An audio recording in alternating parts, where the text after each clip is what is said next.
എടാ പരീക്കുട്ടിയെ ഈ സ്റ്റൂളിന്റെ ആണി ഇളകിയാനൊക്കെ നീ എന്നെ പോലുള്ള ഒരു പണിക്കാരനെ വിളിച്ച് പണിയിപ്പിക്കുക പറഞ്ഞാൽ വലിയ കഷ്ടമാണ്. എടാ ചങ്ങായി ഇജ്ജ് ഇവിടെ ഉമ്മർത്തുള്ളപ്പോ ഞാൻ ഇതിന് വേണ്ടിട്ട് വേറെ ആചാര്യനെ തെരഞ്ഞു പോവേ. ഇതൊരു ആണി അടിച്ച പോരെ. ഈ വല്ല മിഷനിൽ നൂല് കൊടുങ്ങിയ കാര്യം ഉണ്ടെങ്കിൽ പറഞ്ഞു, അല്ലാണ്ട് ഇതൊന്നും നിക്കറിഞ്ഞൂടാ. അതിനുള്ള സാധനങ്ങളും എൻ്റെ കയ്യിലില്ല. ഈ ഒരു പരിഹാരം ഉണ്ടായിക്കോളാം. ഞാൻ മനസ്സമാനം ഇല്ലാതെയാണ് പറഞ്ഞത്. ആവശ്യമില്ലാത്ത വർത്തമാനം. വാസുട്ടേ, ഈ ഗോപിയുടെ വീട്ടിൽ പോയി നമ്മളന്ന് സ്ഥാനം കണ്ട് കുറ്റി അടിച്ചില്ലേ, അന്ന് മുതൽ അയാളുടെ വീട്ടിൽ അനർത്ഥമാണ് പ്രശ്നമാണ് എന്നൊക്കെ പറഞ്ഞ് വീട്ടിൽ വന്ന് ബഹളം ഉണ്ടാക്കണം. അങ്ങനെ വരില്ലല്ലോ. മൊത്തം ലക്ഷണക്കേടാ എന്റെ ആശാരി. എന്റെ ഭാര്യ ബോധം കെട്ട് വീണു. എന്റെ കൊച്ചിന്റെ കൈ മുറിഞ്ഞ് ചോര കണ്ടു. ഇതിപ്പോ രണ്ടോ ഒരു ദിവസം ഉണ്ടായത്. ഈ കുറ്റി അടിച്ച് വാനം തോണ്ടി അന്ന്. അങ്ങനെ വരില്ലല്ലോ. ഞാൻ പറഞ്ഞത് അപ്പൊ പറയണ എന്തോ ലക്ഷണക്കേടാണ്, കുറ്റി അടിച്ചതിലെ കുഴപ്പമാണ്.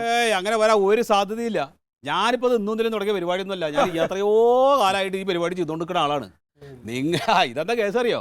ഇത് നമ്മളൊരു പ്ലാനൊക്കെ ഉണ്ടാക്കി കൊടുത്തിട്ടുണ്ടാവും.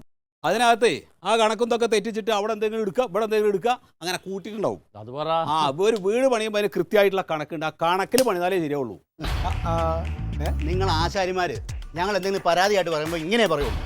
ഞങ്ങൾ എന്തെങ്കിലും കൂട്ടി കുറച്ചു, ആ കണക്കിൽ തെറ്റുപറ്റി. ഇതെന്തോന്നത്? എന്തൊക്കെ നിങ്ങൾ പറയണം എനിക്ക് മനസ്സിലാവുള്ളൂ. എന്തപ്പോ ഇവിടുത്തെ പ്രശ്നം?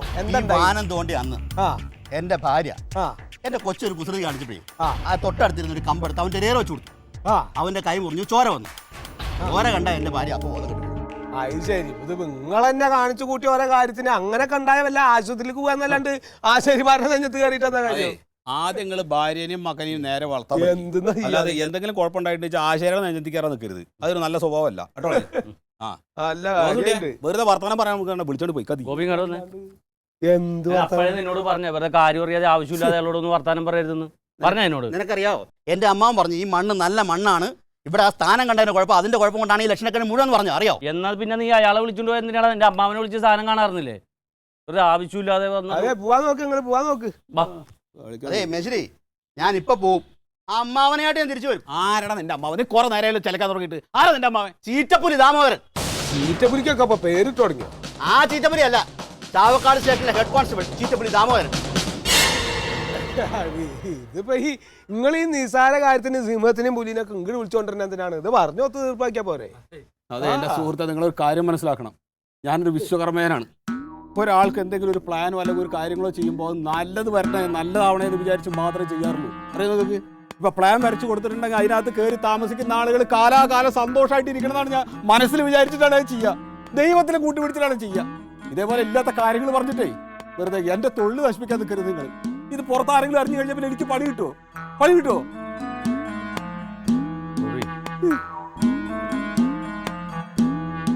അതെ, നിനക്ക് ഈ വീട് വെച്ചിട്ട് അതിൽ സന്തോഷത്തോടെ താമസിക്കാൻ വേണ്ടിയിട്ടല്ലേ ഇപ്പം ആ പെരക്ക് കുറ്റിയടിച്ച് തന്ന ആളുടെ മനസ്സ് വേദനിച്ച നീ കണ്ട?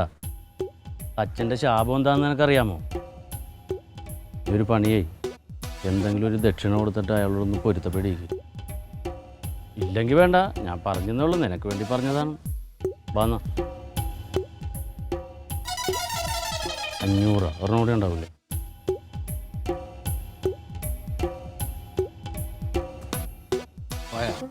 അതേ 100 രൂപ അയാൾ തന്നിട്ടുണ്ട്. അല്ല, നീ പ്രയാസപ്പെട്ടപ്പോ പുള്ളി ഒരു അത് ഇല്ല വെച്ചോ. നിനക്ക് അർഹതപ്പെട്ടല്ലേ, ഞാൻ അതിൽ നിന്നൊന്നും എടുത്തിട്ടില്ല. ചേട്ടാ എന്ത് പറയാനത് വായിക്കൂടി കായും വാങ്ങി മേജിക്കും പഠിച്ചിട്ടുണ്ടോ? അല്ല, ഈ നിനക്കാച്ച 2 വായിക്കുണ്ടായാലും അനക്ക് ജീവിച്ചു പോട്ടോ. അല്ല, എന്റെ സ്റ്റൂൾ എവിടെ? അതേ ഇതിനുള്ള കാര്യട്ടോ അത്. അതല്ലോ അതല്ല എന്തൊരു കഷ്ടമാണ് ഇപ്പൊ അങ്ങനെ ആയിപ്പോ.